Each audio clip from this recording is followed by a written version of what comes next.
Hey everyone, and welcome to Getting Sauced Season 2. Today we've got a bit of an appetizer episode for you. We're taking care of some leftovers we had from the filet mignon à la Rossini with the Madeira sauce. We've got half a lobe of foie gras left over, which is an awful lot of foie gras to have sitting around. There's a limit to how much foie gras I'm prepared to eat, so we're going to do something a bit more interesting with this, just to see if we can. For those of you panicking, that works out to about $30 worth of foie gras, so this is not like crazy bougie. Let's talk a bit about what foie gras is though. So foie gras is the liver of this guy.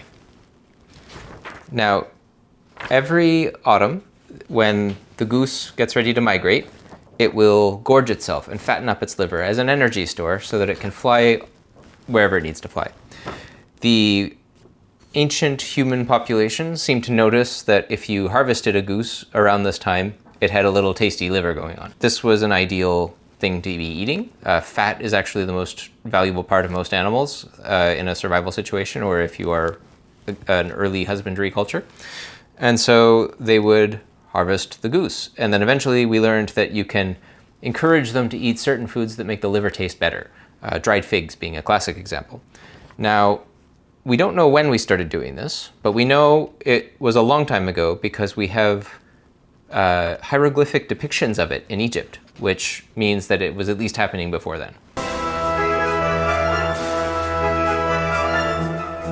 So it's probably something we've been doing a very long time. Now, that practice spread to the Greeks when the Hellenic conquest took over Egypt. Here is the world in the time that Alexander made great. Alexander, conqueror of conquerors. And then the Romans get it from there after they beat the Hellenes. The man who could conquer the world but found his match in a woman. He will be the most dangerous of all Caesar's conquests. And it went out of favor during the Middle Ages, but the Jewish communities in Europe kept it alive because everyone else was cooking with pig fat, and that's not kosher. Hello, Rabbi. Hello, boys. And then the French eventually picked it back up, and that's great. It's good to be the king. Because it's been a staple of French cuisine ever since. It's considered sort of a national treasure in France. And of course, in Canada, we have a huge French culture here, and they imported that love of foie gras.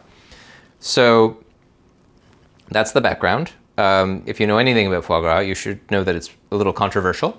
Many animal rights advocates are not a fan of the fact that we force feed the geese, which is fair. There are PETA videos where it looks quite gruesome. I wouldn't want to be fed that way. There are ethical foie gras farms where it's free range. They don't force feed the geese, they just let them gorge themselves naturally. What you're buying in the store is probably not that because it's very rare and expensive. But, you know, fingers crossed. It's ultimately not a terribly ethical dish if you are looking for the short of it. So don't make a habit of eating it.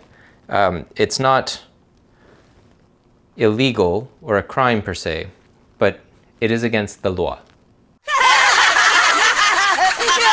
En français. Okay, so how do you cook foie gras? If this is the first time you're seeing foie gras, you are probably surprised that this is what it looks like. Typically, when you buy foie gras, it's a spreadable paste, like a pate.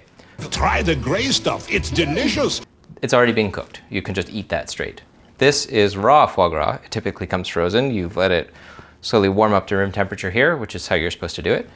When you cook foie gras, typically you'll cut it in slices and then heat it, or sear it, sorry, in a pan for a couple minutes on each side with nothing but salt in there. Because all of the grease and fat comes from the foie gras. It's about 2/3 fat. Now, when you do that outside. You do not do that in your own kitchen, unless you are in a restaurant with those giant ceilings that are made of fans. This is a very, very smoky thing to do. The fat tends to smoke at a very low temperature, but you need the pan as hot as possible to cook it as soon as possible without fully melting it. It's sort of like frying ice cream. But today, we're doing the opposite. We want to render the fat out because the fat's actually what we're after, not the iron-filled protein. If you're mad that I'm wasting foie gras on this, just remember that the delicious part is in the fat. And I'm, just enjoying it in a different medium. So this is not going to waste, and I will still eat the grilled little bits of foie gras that are left over. They'll be tasty with a bit of salt. So what we're gonna do now is slice it thin, and then we are going to put it in the pan on this little convection oven, and we are going to keep it as low as possible and just slowly heat it up and melt out the fat. Let's get started.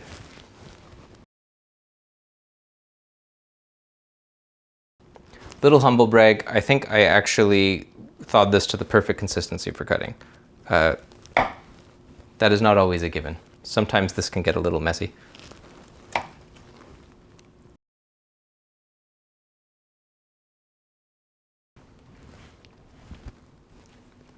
Oh, that was raw liver. I shouldn't have eaten that. Okay, so we are cut and ready, and we're just going to turn that on low. It's going to take a minute to cook down this entire plate of foie gras, so be patient with this step, but well worth it. You know, put in your podcast, watch a show. Low and slow is the name of the game. Just taking a quick minute to get going, but the fat's already starting to liquidate out.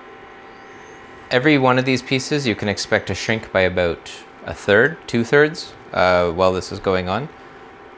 The goal is that you want to see the fat coming out, but you don't want to see it bubbling, and you shouldn't really see any smoke. Okay, the pan is now hot enough. I'm starting to see a little wisp of smoke, so I'm just going to turn that back down to a cruising altitude. The slice of foie gras has shrunk now from yay big to yay big, meaning it's deflated. Almost all the fat has spilled out, so that's great.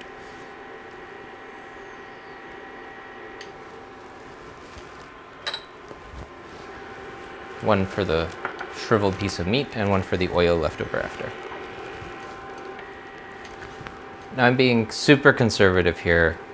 I don't want to get any trace of burning in the final fat pool that we're collecting, because whereas with foie gras, when you're normally searing it and causing a burn, you're going to be okay with that because the burn flavor will stay in the pan. In this case, it's the opposite. We would be condensing and extracting all that burning. So whatever we do, we got to be very careful not to make it smell like burning, because that's only going to get amplified in the final product. Just going to squeeze out a little fat there to see if we can get anything. It's very spongy. Now we get our prize.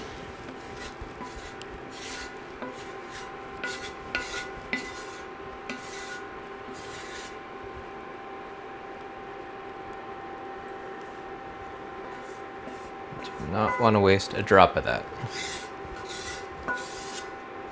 Okay, so we've rendered down 2 ramekins filled with foie gras fat. What we're going to do next is weigh them out and start dissolving them in a spirit of our choosing. Okay, so we've got our fat, our delicious fat. We've succeeded in not burning it. We've strained it a little just to get any chunks out. The next step in doing a fat wash cocktail is typically soaking it in spirit and then warming it a little and letting it sit there for a bit to mix. Various techniques have different approaches. The best process I've seen involves mixing them together at a 5-to-1 ratio and then heating it and agitating it for about an hour. Handily, I was gifted some labware at some point in my youth.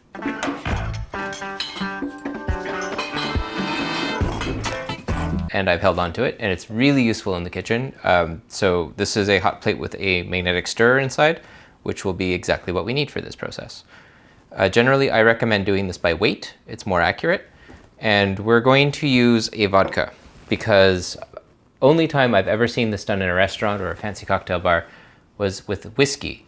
And I've got to say, foie gras is famously delicate tasting, and doing it with a whiskey, absolutely going to cause the subtlety of the foie gras to go away. It's smooth, it's a little sweet. It doesn't stand up too well to whiskey, in my opinion. Also, I'm pretty sure the reason most restaurants get to do this is because the kitchen has leftover foie gras fat after they have seared their foie gras, and the bartenders beg and plead for it, and they get some to play with. We're doing this with virgin foie gras fat. We don't need to worry about masking up a burnt smell, so we're going to go and showcase the foie gras with this lovely neutral spirit. I picked this one up because we have a distiller down the road who do amazing like Italian Amaros, and they happen to be really good at making a neutral spirit that is the base for other infusions. Like the vodka isn't meant necessarily to be the thing you drink at the bar on its own, which makes it great as like a plain base level set for any other flavors you're building on. So liqueurs, tinctures, whatever else you're doing, this is perfect for that. So let's start by weighing out how much fat we actually got. Okay, so that's 60 grams from Ramekin 1. So let's tare and add 300 grams of vodka. That's a lot of vodka. This may end up being the whole bottle by the time we're done. I mean, I'm not opposed, but let's hope not. There we go. As easy as that. All right, so now we've got our ratio set. Lovely golden color. So if we just let that settle, you'll see the usual fat and solvent layers forming. That's no way to get a good transfer going. So that's where this comes in. It's a magnetic stir bar. It will go in there. We'll turn on the magnetic stir. It will agitate the two together, a little mechanical agitation. And then we'll heat it up slowly. If you do not have one of these at home, I would recommend buying one. They're very cheap on Amazon or eBay or wherever you get your chemistry goods. But alternately, you could put this in a pot on the stove on fairly low heat and just stir it for an hour. Totally fine. It'll take you forever. And again, you're really going to want a podcast, but you do you. Get the heat turned on. Start up that stir bar.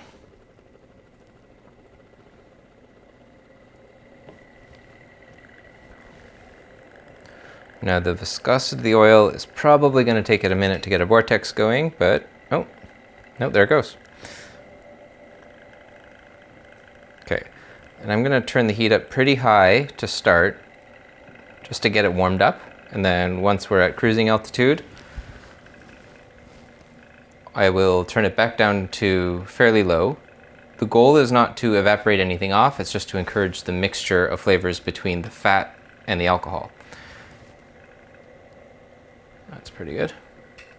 Okay, so a quick word on fat washing, which is what this is. You may have had like a bacon-infused bourbon years ago. They were very popular for a minute. That's essentially the same technique, except with bourbon and bacon instead of foie gras and vodka. And the basic idea is that there are aromatic compounds trapped in the fat that taste delicious, and we want to move into the solvent. And so you need to agitate the two to commingle and come together.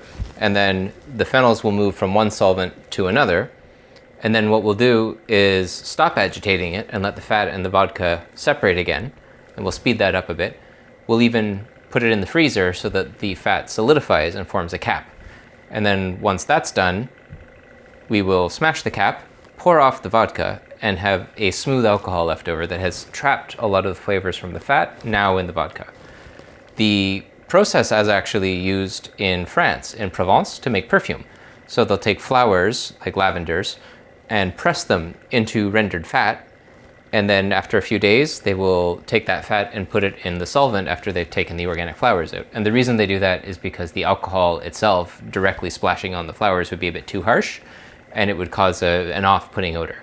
But going through that intermediary fat stage just lets the nice delicate stuff through, which is, again, kind of what we're doing here. We're making, essentially, foie gras perfume. Obviously, don't wear it as such, but well, I don't know, maybe do if you've got a date that's into that. Once this gets warm enough, we will cover it with a little tin foil just to keep all that good stuff trapped in there. But yeah, set a timer, come back in an hour, and you should be good.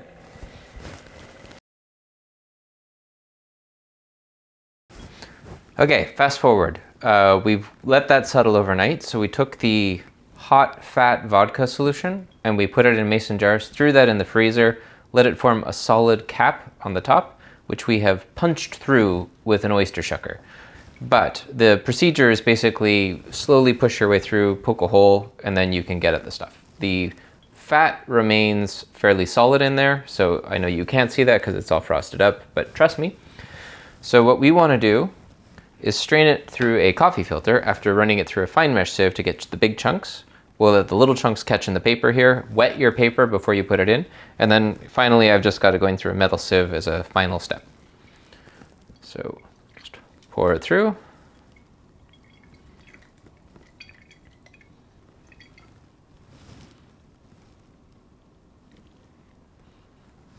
Nice bit of pressure there. Now, one thing to note, in my setups and generally when cooking, but especially with cocktails or alcohol, which is a lot of sauces, I will not use anything that isn't metal, wood, or glass involved at all. The reason for that is I had an experience one time when I was working with an 80% alcohol solution. Everybody knew that it made moonshine. And I was siphoning it through a couple things, and these were plastics that I was using that were designed for home winemaking kits. They were clearly not rated for a percentage of alcohol that high, and I watched as the tension of a tube caused it to snap in half as the alcohol leached something out of the plastic. I haven't used plastic in the kitchen since. I don't put it in the microwave, I don't put it in my food, I don't put it in anywhere near high temperatures. I will occasionally use them for cold storage, but generally try to avoid it. I have to assume that if a significant concentration of ethanol will extract something from plastic, it's still happening at a smaller concentration, just a question of percentage. So I wouldn't put anything strong liquor, no spirits, anywhere near plastic, and I would be dicey about putting anything even lower concentration in plastic for long. Okay, so we're coming through clear. It's exactly what you want to see. This can take a minute. Sometimes I find it's necessary to put it in the filter, cap it with a bowl or something on top, and just leave it in the fridge overnight just to keep the temperature down and keep the solid solid. That isn't necessary here. This is straight shot all the way through, and we've done a pretty good job of separating out the fats and the solids. But just as a caution, if you've got something particularly filter requiring, definitely do this slower and overnight. While this is happening, it's a good time to chill any martini glasses you intend to use with this drink, because we're getting close enough that it's just about time for that. So pop them in the freezer, and I'll see you when we're ready. Okay, so we've filtered our vodka. As you can see, we captured pretty much everything we put in. We didn't use about that much of the vodka. So not quite Walter White levels, but pretty damn close. It is the purest, most chemically sound product on the market anywhere. The textbook, Martini, and this is the textbook, Liquid Intelligence by David Arnold, lists the ideal ratio classically at about 2 ounces of this to a 1/4 ounce of a vermouth of your choice, or half ounce, sorry. The half ounce vermouth that we're going to use is not a vermouth at all. We're going to grab the Chiaro Amaro from the Woods Distillery as well. Again, it's just down the street for me, but also I find this is the perfect complement to the foie gras. It's got light citrus floral notes. It's a little sweet. It has wormwood in it, which complements what the vermouth is generally going to be doing in bittering things. And it doesn't compete with the foie gras flavors in the vodka, which is perfect because that's exactly what we're looking for here. So that's what we're going to use, and that's pretty much it. Note on garnish. Now, traditionally, a garnish is going to be something that complements what's going on. We've already got exactly what I want for flavors, and I don't want to crowd it out. If you spritz with citrus peel or do anything funny on top, you're likely going to crowd out the flavors of the foie gras. And I really want those to be front and center, like plain white room, art gallery kind of experience. So we're going to garnish with something that is not fruit or herb or a spritz of anything else aromatic. And I think I've got a pretty good idea of what. So the reason we need to garnish is because generally when you're served a clear drink in a clear glass, you can't tell it apart from vodka in this case. And I want people to appreciate this drink knowing that a lot of work went into it, that they need to pause and prepare themselves for an aesthetic experience, like put themselves in the right headspace. It's sort of like, when Yo-Yo Ma plays at a train station, people might not pause to appreciate what they're listening to, whereas if you play in a concert hall, people are going to notice. So that's what the garnish does. It is a sign that everyone needs to stop and respect what they're about to drink and take it slow, because there's not a lot of this and you shouldn't drink too much of it anyway. So to that end, I have found inspiration in another morally problematic French dish, arguably more problematic than foie gras, which is the ortolan. Among gourmands, the ortolan bunting is considered a rare but debauched delicacy. A migratory songbird that used to be caught by the French as it was preparing to migrate, or as it was nesting, getting ready to go. I will not tell you what they did to it. You can look that up on your own if you're curious, but it is now banned. So it's bad enough that they made it illegal. However, part of the eating of the ortolan was that diners would place a napkin over their heads so that they could do two things. One, trap the aromas and the flavors of the ortolan in under the napkin so they could savor every little scent and texture and experience of eating it. And two, shield their shame and guilt from the eyes of God for what they were doing. I don't hide from God. And I just love that. It's a very French concept of sin. The idea that you can do something that both intensifies and deepens the reward you get from doing it, but also protects you from judgment because you're under the covers. Now knock it off! Sinning under the sheets, it seems like a very French philosophy to me. And this is a French dish, so we're going to honor that. And to that end, I have ordered an awful lot of black silk veil material. We will just veil the cocktail as such. I love the idea. I leave it to my guests if they will wear the veil as they drink it. Probably not necessary in this case. This will not be a warm kind of vaping off experience, but I think that's perfect. Now, let's get building. I have pre-chilled the mixing glass because you want that nice and cold if you're using glass. If you are using tin, you don't need to do that. We've got our ice. We will basically stir, pour, and enjoy. Let's get going. Okay, let's put our ice in our mixing glass. Hands are washed, I promise.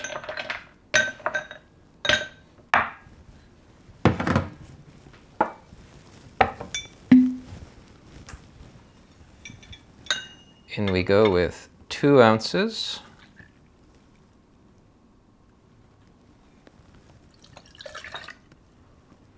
Of our vodka.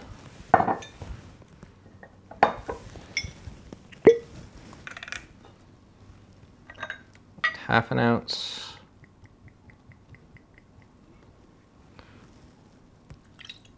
Our Chiaro.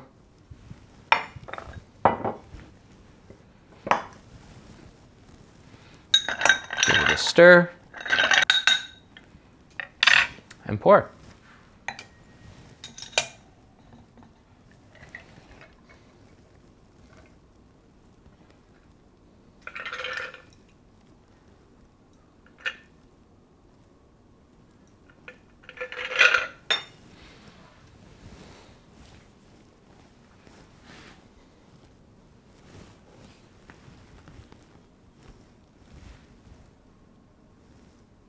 And voila, the Uncut Martini. Because hopefully you still have your head. Let's try this.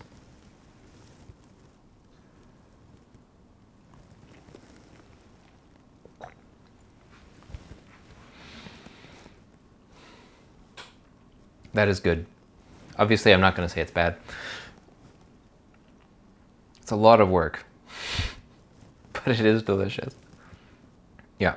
Right call on the vodka. I don't know what you'd be tasting if this were in any other spirit, but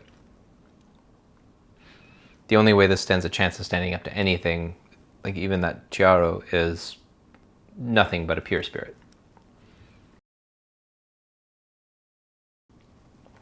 Now the question is, how many of these am I going to have to drink before I get enough takes? all the B-roll that we are done for the day. Wish me luck. Actually, okay, so this really improves as it warms up, which is actually a really good sign, because if your drink is too cold, usually it's hiding all the really rich aromatics. This makes it a great sipping drink as you're standing around talking. You shouldn't be drinking these so quickly that you finish your glass in, I don't know, like 5 minutes, 10 minutes. The average drink takes about an hour to metabolize. So, you know, if this had to last you an hour and you were sipping slowly and snacking at a party, a cocktail party perhaps, I think that would only enrich this experience. A word on the name. Among my friend group, it is known as the Uncut Martini, which was the result of a lot of wordplay back and forth, stemming from the fact that it's made from meat juice, and I will let you draw the lines. I choose to tell people in polite company that it's because you should hope that your head stays attached if you drink it, because when the revolution comes, they will haul you away if they find this in your repertoire. In the event that this footage is used at my trial in the revolution, please know that this is but a documentary of the decadence of the bourgeoisie. This is just, you know, so we can better understand the enemy.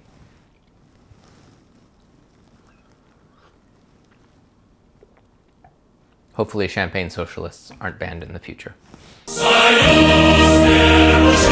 And that's a wrap. Hopefully you've enjoyed and or learned something. We have our regularly scheduled programming coming up soon with our sauce-based content and a great roster of guests. I expect we will have witty banter and amusing bonus content galore. Until then, stay saucy.